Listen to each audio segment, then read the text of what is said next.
الرحیم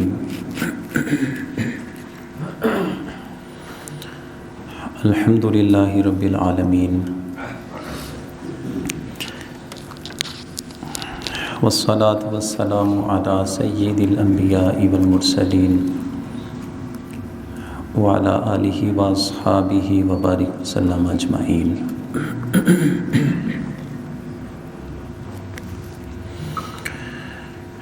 معزز سامعین، آج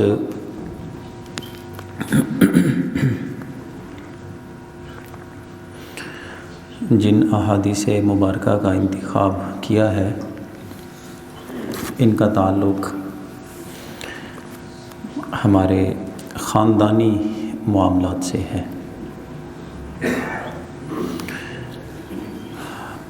اس موضوع پر جو پہلی حدیث ہے اس میں حضور سید عالم صلی اللہ تعالیٰ علیہ وسلم نے ارشاد فرمایا، خیرکم خیرکم لأہلی وأنا خیرکم لأہلی۔ ارشاد فرمایا تم میں سے سب سے بہترین آدمی وہ ہے جو اپنے اہل خانہ کے حق میں سب سے بہترین ہے۔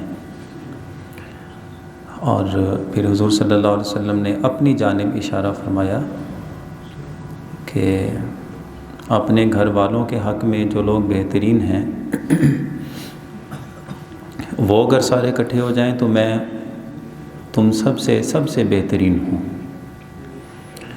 یعنی دنیا میں اپنے اہل خانہ کے لیے سب سے بہترین ہونے کا جو حق ادا کر سکے ہیں وہ حضور سید عالم صلی اللہ علیہ وسلم ہیں، اور اسی لیے ارشاد فرمایا کہ تم میں سے بہترین شخص وہی ہے جو اپنے اہل خانہ یعنی اپنے گھرانے کے لیے سب سے اچھا ہے۔ اچھا، دو چیزیں اس میں سمجھنی چاہیے کہ اہل خانہ سے کیا مراد ہے، اور دوسرا اس کے بہترین ہونے کا مطلب کیا ہے۔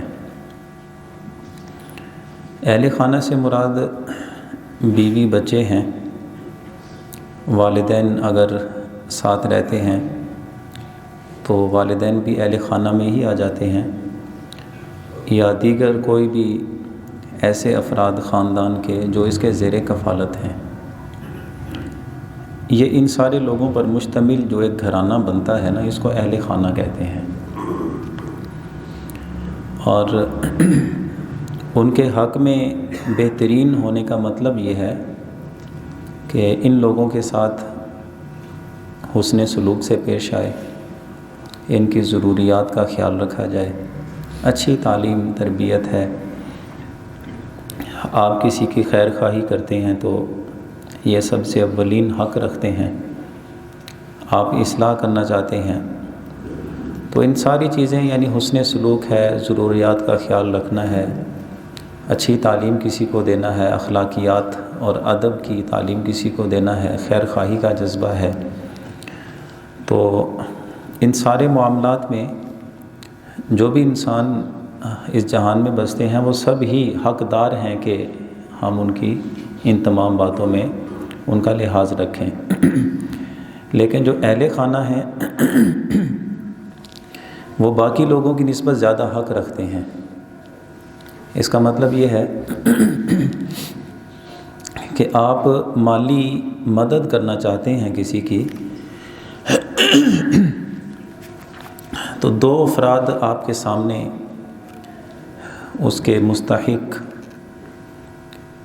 یعنی ضرورت مند سامنے آتے ہیں۔ ایک کا تعلق آپ کے گھر والوں سے ہے اور دوسرے کا تعلق گھر والوں سے نہیں ہے، اہل محلہ ہو سکتا ہے یا کوئی اجنبی آدمی ہو سکتا ہے۔ تو دو ضرورتیں جب کسی کی سامنے آتی ہیں اور آپ ان میں سے ایک کی مدد کر سکتے ہیں تو اہل خانہ کو ترجیح دی جائے گی۔ تو یہ اس لیے فرمایا کہ تم میں سب سے بہترین شخص وہ ہے جو اپنے گھر والوں کے لیے سب سے بہترین ہے، یعنی حسن سلوک اپنے گھر والوں کے لیے سب سے زیادہ ہو، ضروریات کا خیال رکھنا اپنے گھر والوں کے لیے سب سے زیادہ ہو۔ آپ کسی کو نصیحت کی بات بتانا چاہتے ہیں، اپنے گھر والوں کو بتائیں، باقیوں کو بھی بتائیں، لیکن یہ زیادہ اس کے حقدار ہیں۔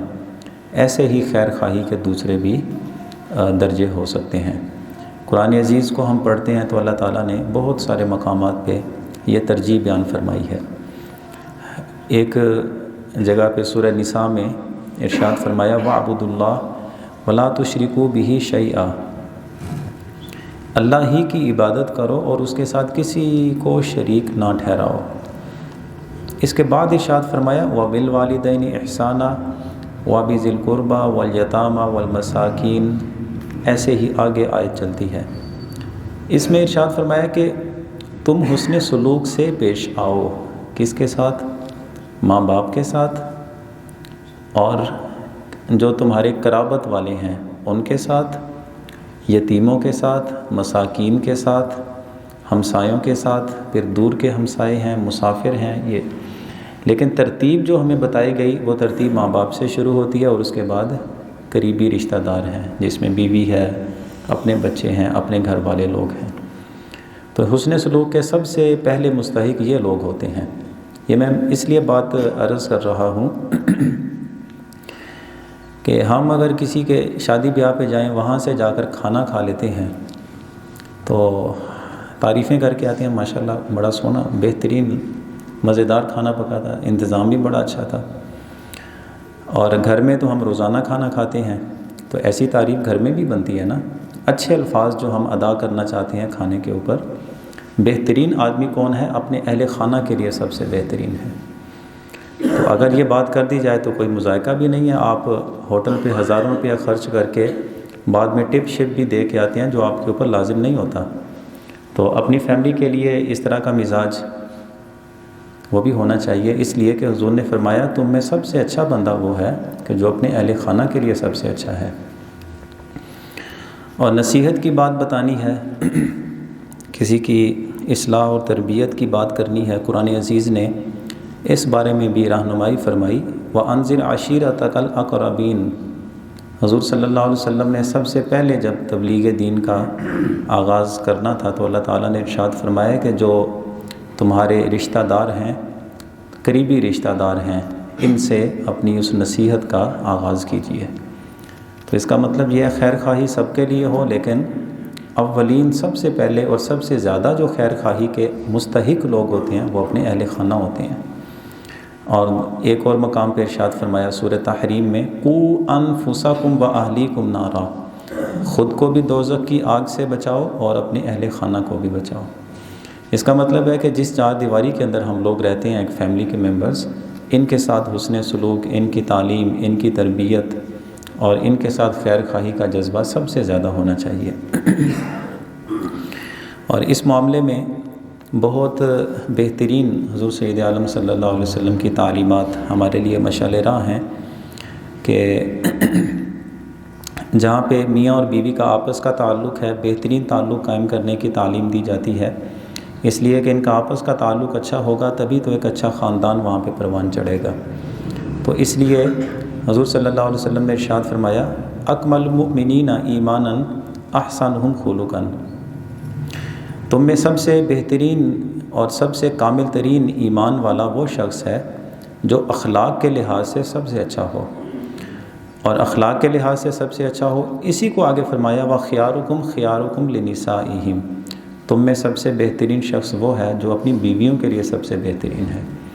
اچھا ایک سلوک ہے، اگر یہ معاشرہ ہے نا تو عورت کی فطرت میں جلد بازی ہے اور بہت سی ایسی چیزیں ہیں کہ مرد کے اندر حوصلہ ہے، اس کے اندر حوصلے کم ہوتے ہیں، تو بسا اوقات ایسا معاملہ ناپسندیدہ آ جاتا ہے تو حضور صلی اللہ علیہ وسلم نے ارشاد فرمایا کوئی مسلمان مرد کسی مسلمان عورت سے بغض نہ رکھے، یعنی مرد اپنی بیوی سے بغض نہ رکھے اگر اس کی نظر میں اس عورت کی کوئی ایک عادت ہے جو اسے اچھی نہیں لگتی تو کیا کرے؟ فرمایا کہ اس کی ایسی عادت کو اپنے سامنے رکھے جو اس کو اچھی لگتی ہے، تاکہ ایک ہی چیز، ایک ہی بات کو بار بار دہراتے رہنا اور اسی کو اپنے ذہن میں بٹھائے رکھنا نفرت کا اور بغض کا ماحول پیدا کر کے آپ دیکھیں اس کے بعد گھرانوں کا پھر آگے کیا پھر رخ بن جاتا ہے، کتنے بڑے فساد ہیں اس گھرانے میں آ جاتے ہیں۔ فرمایا کہ ایک عادت اچھی نہیں لگتی اسے یاد نہ کرتے رہو، وہ عادتیں اس کے سامنے رکھ لو جو تمہیں اچھی لگتی ہیں. تو پھر کیا ہے کہ بہترین خاندان ہے جو ایک پروان چڑھتا ہے. اور پھر اسی حوالے سے حضور سید عالم صلی اللہ علیہ وسلم نے ارشاد فرمایا کہ کوئی باپ اپنی اولاد کو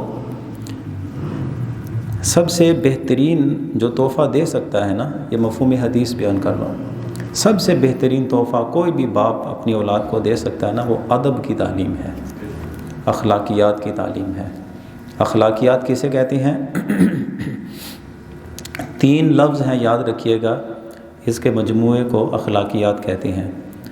یعنی خدا خوفی اور خدا ترسی اور خدا شناسی، یہ 3 چیزیں ہیں جس کو ہم آداب کہہ سکتے ہیں. خدا خوفی کا مطلب یہ ہے کہ اسے اللہ کا خوف اس کے اندر ڈالا جائے. آپ دیکھیں نا، جو ذمہ دار لوگ ہیں اپنے بچوں کو ان کے کس کس معاملے میں ہم جا کے نگرانی کر سکتے ہیں اور ان کو ٹوکیں گے. اسکول کالج کے لیے بچوں نے گھر سے باہر رہنا ہوتا ہے، اکیڈمیز کے لیے باہر رہنا ہوتا ہے، کس کس جگہ پہ اس کی نگرانی کی جائے گی. اگر خوف خدا ان کے اندر ڈال دیا جائے پھر وہ اللہ خیر کرے گا. پھر ستّے خیر، کوئی مسئلہ نہیں ہے اس کا، وہ تنہائی میں ہے، وہ سب کے اندر ہے، خدا خوفی اس کے اندر ہے تو کچھ نہیں ہے، کچھ نہیں ہو سکتا. اور خدا ترسی کا مطلب یہ ہے کہ اس کے اندر مخلوق خدا کے لیے ہمدردی کے جذبات ہوں. اور خدا شناسی یہ ہے کہ زندگی میں صرف تم کھانے پینے کے لیے اور سیر سپاٹے کے لیے اور اپنی خواہشات پوری کرنے کے لیے نہیں آئے، یہ خدا بند قدوس کی معرفت بھی حاصل کرنی ہے اور اس کو راضی بھی کرنا ہے.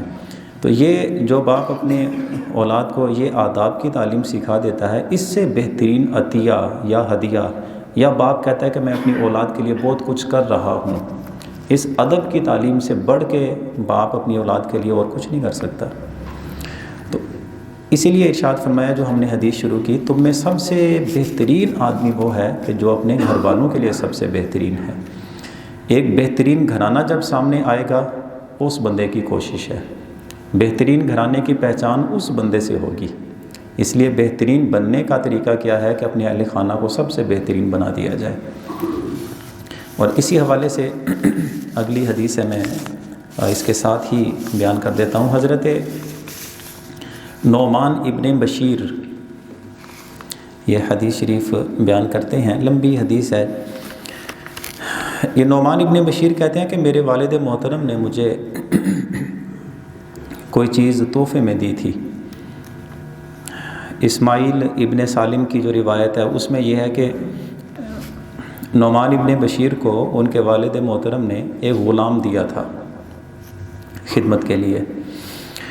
اچھا، یہ کہتے ہیں نعمان ابن بشیر کہ میری والدہ کو جب علم ہوا کہ میرے باپ نے مجھے غلام دیا ہے تو میری والدہ کہنے لگی، میرے والد محترم سے کہنے لگی کہ آپ نہ ایسے کریں کہ حضور سید عالم صلی اللہ علیہ وسلم کے پاس چلے جائیں اور حضور کو جا کے نا اس بات پہ گواہ بنا لیں کہ آپ نے اپنے ایک بیٹے کو غلام دیا ہے. تو انہوں نے کہا کہ حرج تو نہیں ہے. کہا نہیں، پھر بھی بنا لیں. تو کسی کو کوئی چیز دی جائے تو اس پہ گواہی قائم کر لینی چاہیے تاکہ باقیوں کے اعتراض نہ ہو اور کوئی پھر اپنا کیس نہ کر سکے اس پہ. اچھا، کہتے ہیں کہ وہ حضور صلی اللہ علیہ وسلم کے پاس چلے گئے اور جا کر ساری بات عرض کر دی کہ حضور میں نے تو اپنے بیٹے کو ایک تحفہ دیا تھا، میری بیوی نے ضد کی ہے کہ نہیں آپ جائیں حضور کے پاس، جا کے یہ گواہی لے کے آئیں، ان کو حضور کو گواہ بنا دیں. تو آپ سرکار صلی اللہ علیہ وسلم نے پوچھا کہ یہ بتاؤ کہ اس کے علاوہ تمہارا کوئی اور لڑکا بھی ہے؟ تو اس نے کہا جی یا رسول اللہ، میرے تو اور بھی بیٹے ہیں. تو آپ نے فرمایا کہ کیا جو تحفہ تم نے اس اولاد کو ایک لڑکے کو دیا ہے، کیا اسی طرح کا تحفہ ساری اولاد کو دیا ہے؟ تو اس نے کہا حضور ایسا تو نہیں کیا. آپ نے فرمایا کہ یہ تو ظلم کر کے آئے ہو. اسی مضمون کی جو دوسری روایت ہے کسی اور صحابی نے بیان کی کہ حضور صلی اللہ علیہ وسلم نے ارشاد فرمایا یہ تم جانبداری کر رہے ہو. جانبداری یعنی ایک کی طرفداری کر کے باقیوں کو اس حق سے محروم کر رہے ہو. اور پھر آپ نے ارشاد فرمایا کہ جاؤ تم میرے سوا کسی اور بندے کو گواہ بنا لو، ایسے کاموں میں میں گواہ نہیں بن سکتا. اور مغیرہ کی جو روایت ہے اس میں یہ ہے کہ حضور صلی اللہ علیہ وسلم نے اسے سمجھایا. آپ نے فرمایا کہ یہ بتاؤ کیا تمہیں یہ بات اچھی نہیں لگتی کہ تمہارے سارے بیٹے تمہارے سامنے موجود ہوں اور ہر بیٹا انفرادی طور پہ الگ الگ تیری خدمت کرے؟ تو اس نے کہا کیوں نہیں یا رسول اللہ، اس سے تو مجھے خوشی محسوس ہوگی۔ تو آپ نے تب فرمایا کہ جب سارے بیٹوں سے برابر خدمت کی خواہش رکھتے ہو تو تحفہ دینے میں ایک کو ترجیح کیوں دے رہے ہو پھر؟ تو پھر حضور نے تنبیہ فرمائی کہ پھر ایسا کرو کہ میرے علاوہ کسی اور کو جا کے گواہ بنا لو، مجھے یہ امتیاز اور ناانصافی مجھے پسند نہیں ہے۔ تو اس سے معلوم یہ ہوتا ہے کہ اپنے اولاد میں عدل کرنا اور مساوات کرنا یہ بہت ضروری ہے، معاشرتی تقاضا بھی ہے اور ہمارے دینی تقاضا بھی ہے۔ حضرت انس رضی اللہ تعالیٰ عنہ یہ حدیث بیان کرتے ہیں کہ ایک شخص حضور صلی اللہ علیہ وسلم کے پاس بیٹھا ہوا تھا، تو اس کا بیٹا بھاگا بھاگا آیا اس کے پاس، تو اس باپ نے اپنے بیٹے کا ماتھا چوما اور اسے اپنی گود میں بٹھا لیا۔ ابھی وہ آدمی بیٹھا ہوا تھا کہ اس کی بیٹی بھی آ گئی، بیٹی بھی اسی طرح دوڑتی آئی، اس نے بیٹی کو پکڑا اور اپنے ساتھ بٹھا لیا۔ تو حضور سید عالم صلی اللہ علیہ وسلم نے مخاطب فرمایا کہ وہ بھی اولاد ہے اور وہ بھی اولاد ہے۔ بیٹا جب آیا تو تو نے ماتھا چوما اور اپنی گود میں بٹھا لیا، بیٹی جب آئی تو اس کے اپنے پہلو میں بٹھا لیا، تم نے ان دونوں کے درمیان عدل کیوں نہیں کیا؟ تنبیہ فرمائی۔ اور ایک اور روایت ہے جس میں ایسا ہی مضمون ہے، اللہ ارشاد فرمایا کہ اللہ سے ڈرو اور اپنے بچوں میں عدل و انصاف قائم کرو۔ پھر حضور نے مثال فرمائی، آپ نے اپنی مثال کی، اگر میں اولاد میں کسی کو ترجیح دینے کی اگر خواہش رکھتا تو میں بیٹوں پر بیٹیوں کو ترجیح دیتا، لیکن عدل کا تقاضا یہ ہے کہ سب کو برابر کا حق دیا جائے۔ تو یہ بہت ضروری چیز ہے۔ اسی میں چلے ایک مسئلہ ہے میں عرض کر دیتا ہوں۔ ہمارے بہت سارے لوگ اپنی زندگی میں ہی اپنی جائیداد کا کچھ حصہ یا مکمل جائیداد اپنے بچوں کے نام کرنے کی خواہش رکھتے ہیں تاکہ بعد میں کسی اختلافات کی طرف نہ جائیں۔ تو یہی حدیث ہے جس سے ہم وہ یہ بات سمجھ سکتے ہیں کہ زندگی میں اگر کوئی آدمی اپنی اولاد کو کچھ دینا چاہتا ہے تو اسی عدل کی بنیاد پہ دے گا۔ وراثت میں اور زندگی میں جو دیا جاتا ہے جسے ہبہ کہتے ہیں، اس میں فرق ہے۔ وہ وراثت کی باتیں ہوتی ہیں کہ بیوی کو کتنا حصہ ملے گا اور بیٹے کو کتنا حصہ ملے گا، بیٹی کو کتنا ملے گا، یہ مرنے کے بعد جب وراثت بنتی ہے نا تب یہ سارے حقوق ہوتے ہیں۔ لیکن زندگی میں باپ جو بھی تقسیم کرے گا وہ ہبہ ہوتا ہے، ہبے کے اندر وہ وراثت والے اصول نہیں ہوتے۔ تو عدل اور انصاف کا تقاضا یہ ہے کہ جتنا بیٹی کو دیا جائے اتنا ہی بیٹے کو، یا جتنا بیٹے کو اتنا ہی بیٹی کو۔ جیسے کھانے پینے کے ٹیبل پہ ہم سب کو اکٹھے بٹھاتے ہیں، کوئی فرق نہیں رکھتے، تو ایسے ہی ہبہ کرنے میں بھی سب کو برابری کی بنیاد پہ دیا جائے گا۔ یہی ہمارے دین اسلام کی پسندیدہ بات ہے۔ البتہ اگر کوئی معقول وجہ پائی جاتی ہو معقول وجہ پائی جاتی ہو، یعنی اولاد میں سارے بہترین سیٹل ہیں لیکن ایک ان میں ذرا کمزور ہے، اسے مالی ضرورت ہے، اور باقی جو افراد ہیں وہ خود اپنا حق دے دیتے ہیں کہ ابا جی ہمیں کوئی اعتراض نہیں، آپ اپنی مرضی سے تقسیم کریں، اور اگر اس کو زیادہ دینا چاہتے ہیں بالکل دے دیں۔ تو اگر اس کو زیادہ دے کے باقیوں کو کم دیتا ہے تو شرعاً وہ آدمی گناہ گار نہیں ہوگا، اس لیے کہ سب کی اجازت بھی ہو گئی اور ایک معقول وجہ بھی پائی گئی۔ لیکن اگر وہ سارے برابر کے ہوں، حیثیت کے برابر کے ہوں، یا ان میں سے کوئی بھی ابھی ذمہ دار نہیں بنا، سارے برابر ہیں، تو اس صورت میں اگر باپ اولاد میں سے کسی ایک کو بھی ترجیح دے کر اس کو زیادہ اور باقیوں کو محروم کرتا ہے، عند اللہ شرعاً وہ بندہ گناہ گار بھی ہوگا۔ اس لیے کہ عدل اور مساوات، اس کا تو اللہ تعالیٰ نے حکم ارشاد فرمایا، ان اللہ یأمر بالعدل والاحسان، اللہ تمہیں حکم دیتا ہے کہ عدل کرو اور احسان کرو۔ تو اس لیے اگر کوئی معقول وجہ پائی جاتی ہے یا بقیہ جو حقدار ہیں وہ اگر اپنی خوشی سے کہتے ہیں کہ آپ ابا جی ہم بیٹھے ہیں آپ اس طرح تقسیم کر لیں، تو اب شرعاً اس میں کوئی گناہ نہیں ہوگا۔ اب اسی حوالے سے چونکہ گھرانے کی بات ہے، اسی حوالے سے اب تیسری حدیث وہ ہمارے درس کی آخری حدیث ہوگی جس میں حضور سید عالم صلی اللہ علیہ وسلم نے ارشاد فرمایا، حضرت عبداللہ ابن عمر بیان کرتے ہیں، اجعلوا من صلاتکم فی بیوتکم ولا تتخذوها قبورا، ارشاد فرمایا کہ اپنی نمازیں اپنے گھر میں ادا کیا کرو اور اپنے گھروں کو قبرستان نہ بناؤ۔ اس کا مطلب یہ ہوا کہ نمازیں ہم جو پڑھتے ہیں ان نمازوں میں کچھ حصہ گھروں کے لیے بھی رکھنا چاہیے، اور گھروں کو قبرستان نہ بننے دیں۔ کیوں؟ قبرستان وہ جگہ ہے جہاں پہ مسجد نہیں بنا سکتے، قبرستان وہ جگہ ہے جہاں پہ جائے نماز بچھا کے آپ نماز نہیں، ہاں الگ سے اگر نماز کا جگہ موجود ہے تو وہ نماز کی ہی جگہ ہے۔ قبروں کے اندر آپ کیسے جائے نماز رکھ کے تو وہاں پہ نماز پڑھیں گے؟ جائز نہیں ہے۔ تو اس سے یہ تشبیہ دینے سے اصل یہ مقصود ہے کہ گھروں کو قبرستان نہ بناؤ، مطلب ایسا نہ ہو کہ نماز پڑھنی ہی چھوڑ دو، کہ جیسے قبرستانوں میں نماز نہیں پڑھ سکتے، جائز نہیں ہے، تو تمہارے گھر بھی ایسے ویران ہی ہو جائیں۔ تو اس چیز کی ہمیں بہت زیادہ سمجھنے کی اس کو بھی ضرورت ہے کہ نماز کے اندر جو درجے رکھے گئے کہ فرض ہے، واجب ہے، سنت موقدہ، غیر موقدہ ہے، نوافل ہیں، تو ہمارے دین اسلام کا جو دستور ہمیں سمجھ آتا ہے، حضور سید عالم صلی اللہ علیہ وسلم کا معمول مبارک بھی یہی تھا کہ فرض نماز کے لیے آپ مسجد میں تشریف لایا کرتے تھے، اور بقیہ نماز ہے آپ گھر میں پڑھنا اس کو ترجیح دیا کرتے تھے، اور یہ مستحب عمل بھی ہے۔ البتہ جس دور میں ہمارے فقہا نے لکھا، جس دور میں فتنوں کا ایک ذہن پایا جائے اور بدگمانی کا مزاج بنا ہوا ہو، پھر آدمی کو چاہیے کہ سب کے سامنے آ کر وہ عبادت کرے تاکہ کوئی بندہ بدگمان نہ ہو اس سے۔ لیکن اگر شرعی تقاضا دیکھا جائے تو وہ یہی ہے کہ فرائض مسجدوں میں آ کر جماعت کے ساتھ، اس لیے کہ نماز جو فرض کی گئی ہے وہ در حقیقت جماعت کے ساتھ ہی فرض کی گئی ہے۔ عذر ہوتا ہے، جس طرح آپ آتے ہیں، کسی بندے کو قیام کرنے کی طاقت نہیں ہے، معذور ہے، بیمار آدمی ہے، تو اس کے لیے اجازت ہے کہ وہ بیٹھ کے پڑھ لے، ورنہ اصل جو شرعی طریقہ ہے نماز پڑھنے کا وہ کھڑے ہو کر قیام کی حالت میں ہے۔ عذر کی وجہ سے اس کو اگلا راستہ بتا دیا۔ ایسے ہی نماز جو فرض ہوئی ہے دین اسلام میں وہ جماعت کے ساتھ فرض ہوئی ہے۔ شرعی طور پہ کوئی عذر پایا جا رہا ہے کہ اتنا بیمار آدمی ہے کہ گھر سے مسجد میں لانے والا کوئی نہیں ہے، یا کوئی اور وجہ ہو سکتی ہے، تو اس بندے کو اجازت ہے کہ کم از کم اکیلے تو نماز پڑھ لے، قضا تو نہ کرے۔ تو یہ بھی ہمیں معلوم ہونا چاہیے۔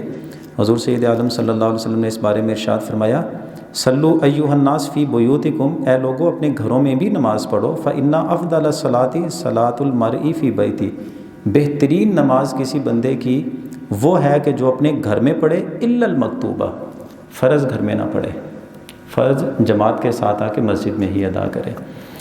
تو اس سے فائدہ کیا ہوتا ہے کہ گھر میں جس وقت نماز کا اہتمام کیا جاتا ہے تو اللہ تعالیٰ کی رحمت اترتی ہے، اللہ کی رحمت کے فرشتے گھروں میں نازل ہوتے ہیں۔ انسان تنہائی میں پڑھے گا تو ریاکاری کا احتمال بھی ختم ہو جائے گا، اور گھر میں جب نماز کا حصہ رکھے گا تو بچوں کو، اہل خانہ کو بھی ترغیب ملتی رہے گی، اور فرض آ کے جماعت کے ساتھ جب ادا کرے گا تو اہل محلہ، رشتہ دار، دیگر لوگوں کے ساتھ بھی ملاقات ہو جائے گی۔ یعنی اسلام کا کتنا بہترین نظام ہے۔ تو جو باتیں ان احادیث مبارکہ کے ضمن میں نے آپ نے سمجھی ہیں، سیکھی ہیں، اللہ تعالی ہمیں عمل پیرا ہونے کی توفیق عطا فرمائے۔ وآخر دعوانا ان الحمد للہ رب العالمین۔